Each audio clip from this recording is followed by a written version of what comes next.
మాత్రం ఎక్కువ వాటర్ తాగేసింది. అందుకని బేబీ పాలు పలుచగా అయిపోయి బేబీ వెయిట్ పెరగట్లేదు. మదర్ తలస్నానం చేసి పాలిస్తే బేబీకి జలుబు చేసేస్తుంది. మదర్ ఆరెంజెస్ తింటే బేబీకి జలుబు చేసేస్తుంది. చెప్పింది మాత్రం వినరు. ప్రెగ్నెన్సీలో పలానా ఫుడ్ తినండి అంటే మాత్రం వింటారు. బట్ డెలివరీ అయిన తర్వాత డాక్టర్స్ ముందరే వాళ్ళు అలాగే చెప్తారు, కానీ తినకూడదు, తింటే కుట్లు చీమ పట్టేస్తాయి, లేకపోతే వీళ్ళు ఫుడ్స్ తినమంటారు, పప్పు తినేస్తే బేబీకి గ్యాస్ పట్టేస్తుంది.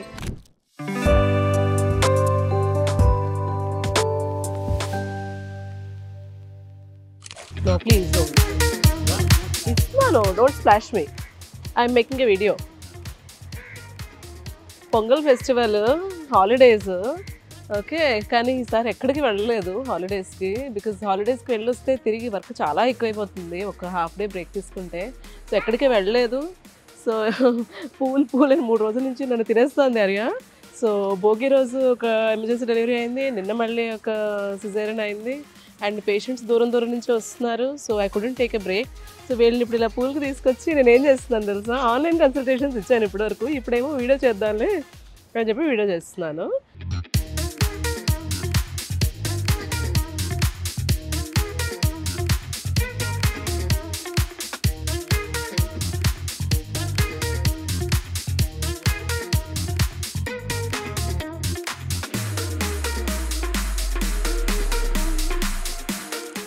సో ఇప్పుడు టాపిక్ ఏంటంటే చాలా కామన్గా అందరికీ డౌట్ ఉంటుంది దీని గురించి, కాకపోతే మేము చెప్పిన మాట వినరు. అదేంటి అంటే డయట్. డెలివరీ అయిన తర్వాత ఏ ఫుడ్ తీసుకోవాలి అని అడుగుతారు, ఏది తినాలి ఏది తినకూడదు, దీని గురించి ఎంత భయాలు ఉంటాయో అసలు. Beat normal delivery or caesarean delivery అయిన ప్రతి మదర్కి అండ్ ప్రతి ఫ్యామిలీకి ఉంటుంది డౌట్. బట్ చెప్పింది మాత్రం వినరు. ప్రెగ్నెన్సీలో పలానా ఫుడ్ తినండి అంటే మాత్రం వింటారు. బట్ డెలివరీ అయిన తర్వాత డాక్టర్స్ ముందరే వాళ్ళు అలాగే చెప్తారు, కానీ తినకూడదు, తింటే కుట్లు చీమ పట్టేస్తాయి, లేకపోతే వీళ్ళు ఫుడ్స్ తినమంటారు, పప్పు తినేస్తే బేబీకి గ్యాస్ పట్టేస్తుంది, మదర్ ఆరెంజెస్ తింటే బేబీకి జలుబు చేసేస్తుంది, మదర్ తలస్నానం చేసి పాలిస్తే బేబీకి జలుబు చేసేస్తుంది. ఓకే, అండ్ మదర్ ఎక్కువ వాటర్ తాగేసింది, అందుకని బేబీ పాలు పలుచగా అయిపోయి బేబీ వెయిట్ పెరగట్లేదు. ఇలా ఎన్ని భయాలు ఉంటాయంటే అది చెప్పలేను నేను. ఇవి నేను చెప్పిన కొన్ని క్వశ్చన్సే, ఇది కాకుండా కూడా చాలా డౌట్స్ ఉంటాయి మీకు. బట్ ఇక్కడ మీరు అర్థం చేసుకోవాల్సింది ఏంటంటే, యాజ్ గైనకాలజిస్ట్ మేము కూడా డెలివరీ అవుతాం కదా, నార్మల్ అవ్వచ్చు సిజేరియన్ అవ్వచ్చు. We also go through pregnancy, child birth, everything. So please trust us when we say that it is okay to eat variety of foods in your postpartum period. అంటే బాలింతలందరూ కూడా చక్కగా balanced meal తీసుకోవచ్చు అని ఎప్పుడైతే మేము చెప్తామో దయచేసి దాన్ని ట్రస్ట్ చేయండి. ఓకే, ఇప్పుడు అసలు బ్రెస్ట్ ఫీడింగ్ విమెన్ ఏమేమి తీసుకోకూడదు అన్నది నేను చెప్తాను. ఇది మోస్ట్ ఇంపార్టెంట్. ఓకే, చాలామంది ఏం చేస్తారంటే డెలివరీ అయిన తర్వాత చూడడానికి వచ్చే విజిటర్స్ స్వీట్స్ పట్టుకొచ్చేస్తూ ఉంటారు కిలోలు. అది తినకూడదు. ఓకే, అది టూ మెనీ క్యాలరీస్ ఉంటాయి, షుగర్ చాలా హై ఉంటుంది, ఆయిల్ ఎక్కువ ఉంటుంది, అది కొంత డైజెస్ట్ అవ్వడానికి డిఫికల్ట్ ఉంటుంది, అండ్ దట్టు దాని నుంచి వచ్చే న్యూట్రియంట్స్ ఏమి ఉండవు. అది ఎంటీ క్యాలరీస్, అంటే న్యూట్రిషనల్ వాల్యూ చాలా తక్కువ ఉంటుంది ఆ ఫుడ్లో. సో అలాంటి ఫుడ్స్ అసలు ఇవ్వకండి బ్రెస్ట్ ఫీడింగ్ విమెన్కి. విజిట్కి వచ్చే వాళ్ళు కామన్గా ఇంకొక ఐటమ్ ఏం తీసుకొస్తారంటే బ్రెడ్, వైట్ బ్రెడ్. అది చెత్త. ఓకే, దాని నుంచి కూడా క్యాలరీస్ వస్తాయి తప్పితే తల్లి హెల్త్కి కానీ బేబీకి కానీ ఏమాత్రం హెల్ప్ చేయదు అది. దయచేసి ఈ వైట్ బ్రెడ్, స్వీట్స్ ఇట్లాంటివి తీసుకోకండి. అండ్ అదర్ థింగ్స్ అవాయిడ్ చేయాల్సినవి ఏంటంటే processed foods, packaged foods. So ఇలా ప్యాకెట్స్లో వచ్చే ఫుడ్స్ అన్నీ కూడా అవాయిడ్ చేయండి. ముందు అసలు కాఫీ టీలు అలవాటు లేని ప్రెగ్నెంట్ విమెన్కి కూడా కాఫీ ఏదో అమృతంలాగా తాగు అని తాగిచేస్తూ ఉంటారు. సో అది అసలు చేయకండి. బికాజ్ కాఫీ అనేది మదర్ని డీహైడ్రేట్ చేస్తుంది ఎక్కువ క్వాంటిటీలో తీసుకుంటే, అండ్ అదేమి వూండ్ హీలింగ్కి హెల్ప్ చేయదు. మీరు అనుకున్నట్టు టీలు కాఫీలు తాగిస్తే కుట్లేదో ఎండిపోతాయి అని అనుకోకండి. అది ఏమాత్రం హెల్ప్ చేయదు హీలింగ్కి. మీకు ముందు అలవాటు ఉంటే 1 or 2 cups తీసుకోవచ్చు. Otherwise do not have too much tea coffee. That అది మంచి చేస్తుంది అని మాత్రం బలవంతంగా తీసుకోకండి. అండ్ ఈ కెఫీన్ ఎక్కువ తీసుకోవటం వల్ల తల్లికి బేబీకి కూడా నిద్ర పట్టదు. That is another reason why you should avoid having excessive caffeine or coffees. So sodas ఇలాంటివి అవాయిడ్ చేయండి. ఇది కాకుండా అన్ని రకాల ఫుడ్స్, హోమ్ కుక్డ్ ఫుడ్స్ చక్కగా తీసుకోవచ్చు. బ్రెస్ట్ ఫీడింగ్ టైం అన్నది తల్లికి రికవరీకి కూడా చాలా ఇంపార్టెంట్. బికాస్ ఈ నార్మల్ డెలివరీ అవ్వచ్చు, సిజేరియన్ అవ్వచ్చు, ఆ ప్రాసెస్ అంతా కూడా కొంత స్ట్రెస్ఫుల్ పీరియడ్ మదర్కి. సో రికవరీ అనేది చాలా important. At the same time తల్లికి నిద్ర గూడా ఉండదు. సో, తల్లి మంచిగా రికవర్ అవ్వటానికి even with less sleep nutritious food తీసుకోవటం అనేది చాలా ఇంపార్టెంట్. సో, బ్రెస్ట్ ఫీడింగ్ టైమ్‌లో తీసుకోవాల్సినవేంటనేది ఇప్పుడు చెప్తాను నేను. ఫస్ట్ అండ్ ఫార్‌మోస్ట్ మంచిగా వాటర్ తీసుకోండి. 8-10 గ్లాసెస్ ఆఫ్ వాటర్ తీసుకోండి. చక్కగా హైడ్రేట్ అవ్వాలి. అది తల్లికి రికవరీకి హెల్ప్ చేస్తుంది. మిల్క్ ప్రొడక్షన్‌కి కూడా హెల్ప్ చేస్తుంది.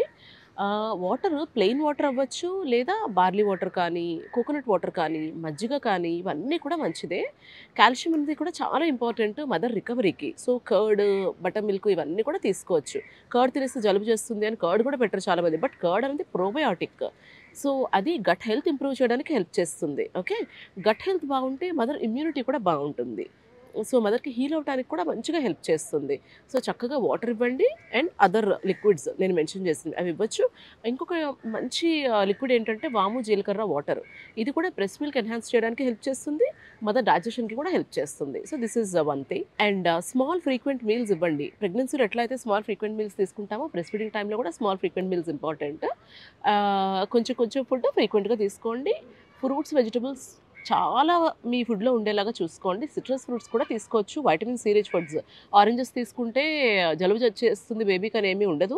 వైటమిన్ సి అనేది వూండ్ హీలింగ్‌కి చాలా హెల్ప్ చేస్తుంది. ఇమ్యూనిటీకి చాలా హెల్ప్ చేస్తుంది. సో, ఆరెంజెస్ ఇట్లాగా సీజన్‌లో దొరికే ఫ్రూట్స్ అన్నీ ఇంక్లూడ్ చేసుకోవచ్చు. పపాయ తీసుకోవచ్చు. Eat all kinds of fruits and వెజిటబుల్స్‌లో గాడ్ ఫ్యామిలీకి చెందిన వెజిటబుల్స్ తీసుకోవటం చాలా మంచిది. అంటే బీరకాయ, ఆనపకాయ, సొరకాయ ఇలాంటివి తీసుకోవాలి. ఇలాంటివి తీసుకోవాలన్నాను కదా అని రోజు అదే పనిగా అదే ఆనపకాయ, అదే బీరకాయ కాదు. రకరకాల ఫ్రూట్స్, రకరకాల వెజిటబుల్స్ అన్నీ కూడా డైట్‌లో ఇంక్లూడ్ చేయండి.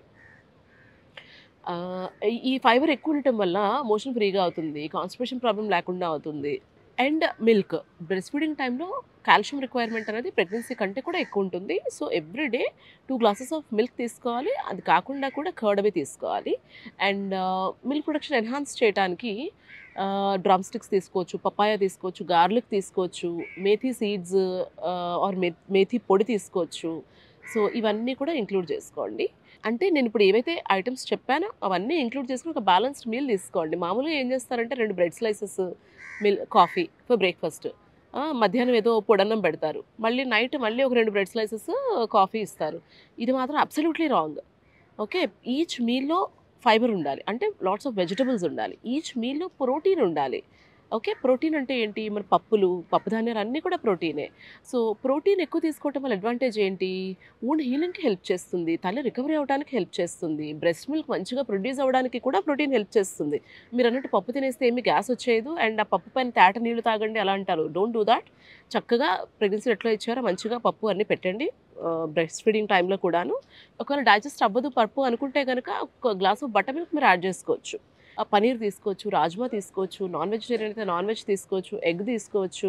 ఇవన్నీ కూడా ప్రోటీన్ సోర్సెస్. సో, ప్రెగ్నెన్సీ లాగా బ్యాలెన్స్డ్ మీల్స్, గుడ్ కార్బోహైడ్రేట్స్ అంటే రైస్ ఉండాలి, ప్రోటీన్ ఉండాలి, వెజిటబుల్స్ ఉండాలి. అండ్ స్నాక్స్ లాగా మీరు 1 ఆర్ 2 టైప్స్ ఆఫ్ ఫ్రూట్స్ రోజు కూడా ఇంక్లూడ్ చేసుకోండి. సో, ఇట్లా మీల్స్ డిజైన్ చేసుకొని తీసుకోండి. అండ్ బేబీ బ్రెయిన్ డెవలప్‌మెంట్‌కి హెల్ప్ చేయాలంటే గనక మీకు బ్రెస్ట్ మిల్క్‌లో కూడా డీహెచ్ఏ అనేది ఉంటుంది. సో, ఈ డీహెచ్ఏ ఒమేగా 3 ఫ్యాటీ యాసిడ్స్ ఎక్కువున్న ఫుడ్‌ని తీసుకోండి.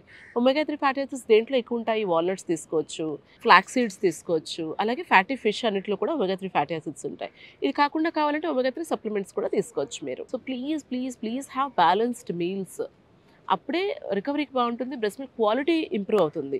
మీరు ఎన్ని రకాల ఫుడ్స్ అయితే ఇంక్లూడ్ చేసుకుంటారో అన్ని రకాలుగా బ్రెస్ట్ మిల్క్ తాలూకా ఫ్లేవర్ అనేది చేంజ్ అవుతుంది. బేబీ హెల్త్‌కి కూడా అది మంచిది. బేబీ లాంగ్ టర్మ్‌లో ఆ ఫుడ్స్‌ని ఇష్టపడడానికి కూడా ఛాన్స్ ఉంటుంది. నేను ఇది పదే పదే చెప్పాను. చాలా సార్లు చెప్పాను. So, please design your meals accordingly. And ఈ చుట్టుపక్కల వాళ్ళు చెప్పిన మాటలు వినకండి. అసలు సలహాలు అడగకండి. ఇంట్లో వాళ్ళు కూడా మీకు ప్రాపర్‌గా తెలిస్తే చెప్పండి. దయచేసి ఈ బ్రెస్ట్ ఫీడింగ్ విమెన్‌ని మిస్‌గైడ్ చేయకండి. ఇది నేను కొంచెం సీరియస్‌గానే చెప్తున్నాను. వాళ్ళ రికవరీకి, వాళ్ళు హ్యాపీగా ఉండడానికి ఆ తక్కువ స్లీప్‌తో రెస్ట్ లేకుండా కొన్ని మంత్స్ పాటు వాళ్ళు సర్వైవ్ అవ్వాలి. At the same time they have to recover. So, please give them balanced meals. Thank you.